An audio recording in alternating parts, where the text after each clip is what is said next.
आयुर्वेद को छोड़कर जितनी चिकित्सा पद्धतियां हैं उनमें बनने वाली औषधियों में बहुत अधिक मांसाहारी वस्तुओं का उपयोग होता है।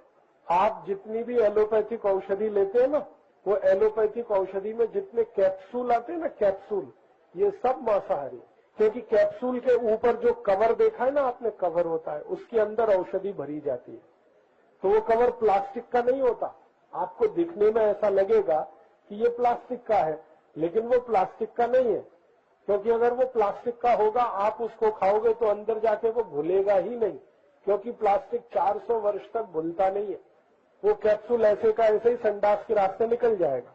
तो वो कैप्सूल बनाया जाता है जिस केमिकल से, उसका नाम है जिलेटिन। और जिलेटिन बनाया जाता है, वो सवेरे मैंने बताया, गाय के जो बछड़े बछड़ी होते हैं या गाय, उसके पेट में से बड़ी आंत निकाल के उसमें से बनता है जिलेटिन। तो सारे के सारे कैप्सूल मांसाहारी।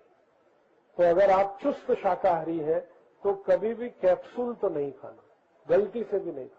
अब कैप्सूल के अलावा गोलियां होती हैं, टैबलेट होती हैं। तो गोलियों में भी दो तरह की गोलियां हैं।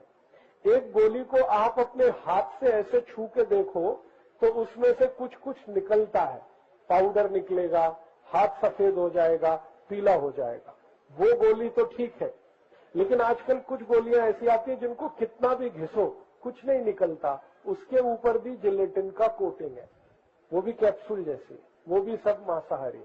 थोड़ी सी कुछ गोलियां ऐसी हैं जिनपे ये जिलेटिन कोटिंग नहीं होता, लेकिन वो औषधि इतनी खतरनाक है कि आपको कैंसर, डायबिटीज, अर्थराइटिस ऐसे 100 रोग कर दे, जिनपे कोटिंग नहीं है। जैसे मैं नाम लेके बताऊं, एक औषधि है पैरासीटामोल, उसके ऊपर जिलेटिन का कोटिंग नहीं है, जास्ती उपयोग किया तो ब्रेन हेमरेज हो जाता है। ऐसे ही एक है सिर दर्द की, उसके ऊपर कोई कोटिंग नहीं है, लेकिन उपयोग करो तो लीवर खराब होता है।